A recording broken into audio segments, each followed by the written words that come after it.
Hello everyone, welcome to another Minifig Monday. Today we'll be taking a look at Killer Moth, one of Batman's most underrated enemies in his rogues gallery. Now this specific version of him comes from the Lego Batman Minifigures Series 2. I'm pretty sure that's where he came from. Yeah, he came from the second one.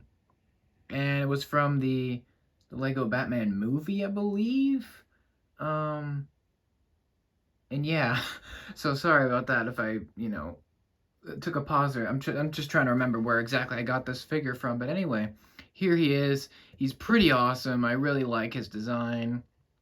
Really cool. I'll give you 360 of him now.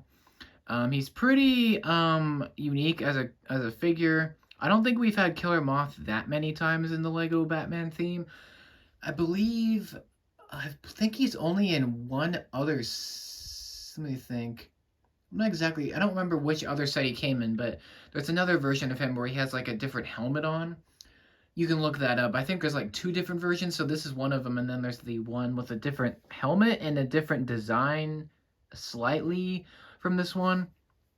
So there are at least a couple different versions. He's kind of like the silly mercenary kind of character, at least in the Lego Batman movie he was. Um, Although this version looks a lot more serious than, a goofy one would. He has a lot of different pieces. I think the most unique part is this head piece, which is this green rubbery antenna helmet thing, it's cool. It does hide some printing. Might as well show that off now. He does have the helmet. It comes off pretty easily. It looks very, very cool. A very like classic kind of. It looks very like retro, which is cool. He does have this face, which is really neat. It's got lots of cool detailing, big white eyes, kind of a frown. He looks a lot more robotic in this version, which is cool. There is no alternate face. It's just a green head, and then the printing goes on that because he's wearing a mask. So I guess it kind of makes sense if there's no alternate, face. Let me put that piece back on. This helmet, my version is a little bit loose, so I kind of tend to not take it off as much. Um, just how it is for mine. He does have an accessory, which is the laser pistol, which we got with the let me see if I can find him. Give me a minute. The Retro Spaceman from Series 17. Pretty sure that's where he came from. Here he is. I'll briefly show him. He's got the same gun. This figure was the first to have this piece, and it was made specifically for him, and now it's being used for other characters, such as Killer Moth here. So yeah, that's interesting. It's in pearl gold this time, so it's a different color. Kind of a cool weapon. Looks really nice with him. He doesn't come with anything else. He does, to fly, he does come with these translucent orange wings, like butterfly wings. This is the first time I've gotten the piece. It's a cool piece. It's not like super girly or anything. Looks pretty nice. I think the best detailing on him is actually in the chest, like the torso. I think that's my favorite part, is this design where it's got like this belt sash. He's got like this ripped muscle look, six pack or whatever pack he's got. That looks cool. It shows through the suit.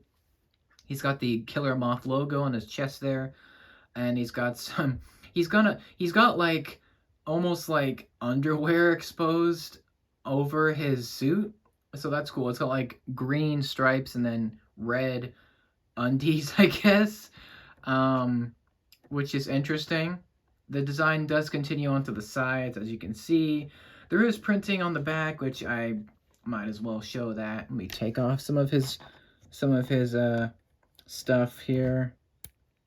I'm only gonna take off this head once, so you'll see this. Here's the butterfly wings piece. It's a cool piece. Sorry if it's not focusing. My apologies. There you go. Nice, cool piece. And here's the back printing of Killer Moth. In case you were wondering, that's what it looks like. It's very basic. I mean, You could just look up what the printing looks like online. But it's a cool design, you know, it just shows the back of his suit, and, you know, the back of the belt. Looks pretty nice, but, you know, you probably just want to have him with the wings because it makes sense. And I really like this head design. Let me see if I can show you that in a more detail. Maybe not. You can kind of see it there. It's a really cool design. I really like that. Let me put this back together. And yeah, put this down. There we go. I picked this guy up because I'm a big fan of his look. I think I like Firefly from the 2004 Batman series a little bit more. He's in one set. Hopefully I can get him someday. But I think I like Firefly a little bit more than Killer Moth. But in terms of mercenaries, I think that Killer Moth is one of the best. He's just really cool. He's a cool character. He's kind of treated as a joke, but for the most part, I think he's a really, really cool minifig. Depending on, you know, whichever version that you get, it's still a cool figure, I think. And for one of Batman's probably most ridiculous enemies, I think he's a pretty cool addition. I definitely enjoy having him in my collection. I don't have that many DC characters, but I might get more in the future, possibly. But this one's really cool. It's probably one of my more unique figures. Yeah, that's Killer Moth for you. There's not much else to really talk about. I mean, he's a cool figure, cool design. He looks more serious here, but in the film, he's kind of a joke, which is interesting. Um, yeah, that's really all I have for you for this one. Sorry if it was kind of shorter, but let me know. Do you guys have any Killer Moth minifigs? Do you know of any of them? Let me know down below. Thank you so much for watching this. If you liked it, I promise I will have new minifig Mondays, new minifigures out as soon as I get new sets. And yeah, if I get minifigs individually, you'll see them as well. So yeah, thanks for watching this. Hope you enjoyed, and have a great day.